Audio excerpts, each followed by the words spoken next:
ఇదిగోండి నేను కొత్తగా పెట్టిన ఆవకాయ పచ్చడి. చూసారా ఎంత బాగుందో? ఇదిగోండి ఇది ఆవకాయ పచ్చడి. మామూలుగా అండి మనం ఎప్పుడైనా ఆవకాయ పెట్టినప్పుడు దాంట్లో ఊటని ఇష్టపడతారు ఎక్కువ మంది. అంటే ఇలాగా ఊట ఎక్కువగా ఉండాలి అంటారు.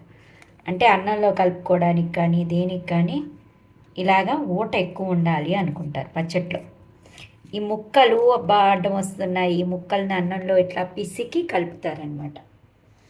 ఇలాగా వేడి వేడి అన్నంలో నెయ్యి వేసుకొని ఈ ముక్కల్ని, ఇదిగోండి ఈ మామిడికాయ ముక్క ఉంది కదా, ఈ ముక్కల్ని అన్నంలో కలుపుకొని తింటారు కదా. ఇదిగోండి ముక్కలు. మీకు ఒక ఫన్నీ ఇన్సిడెంట్ చెప్తానండి. మా ఫ్రెండ్ శాంతకుమారి అనేది, నేను తన ఇంటికి వెళ్ళానమాట. అప్పుడు 10th చదువుతున్నాను.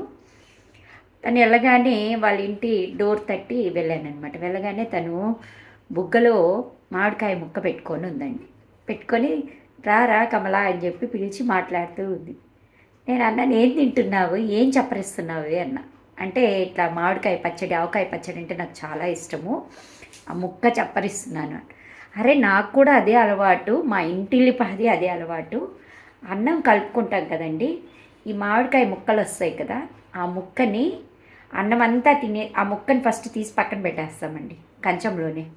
కంచంలోనే పక్కన పెట్టేసుకొని అన్నం తినేస్తాం. తినేసిన తర్వాత అన్ని ఐటమ్స్ తినేస్తాం. ఆ ముక్క పక్కనే ఉంటుంది. ప్లేట్ పడేసే ముందు ఆ ముక్క చేతిలోకి తీసుకొని వాటర్తో నీట్గా వాష్ చేసుకొని అన్నం తినేసిన తర్వాత బుగ్గనేసుకుంటాం. ఎంత టేస్ట్గా ఉంటుందో. సరే నీకు కూడా కావాలని అని అప్పటికప్పుడు ఆ పచ్చళ్ళలోంచి, ఆ ఆవకాయలోంచి ఆ ముక్క తీసి నాకు కూడా ఒకటి వాష్ చేసి నాకు ఇచ్చింది తినమని.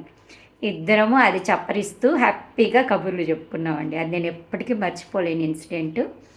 ఇట్లా మీలో చాలామందికి అలవాటు ఉంటుంది, ప్లేట్లో మామిడికాయ ముక్కలు అంటే ఆవకాయలో వచ్చే మామిడికాయ ముక్కను సపరేట్గా పెట్టుకొని అన్నం అంతా తినేసిన తర్వాత వాష్ చేసుకొని తింటే సూపర్ ఉంటుందండి. కొన్ని అలవాట్లు అండి బ్రహ్మాండంగా ఉంటాయండి కదా.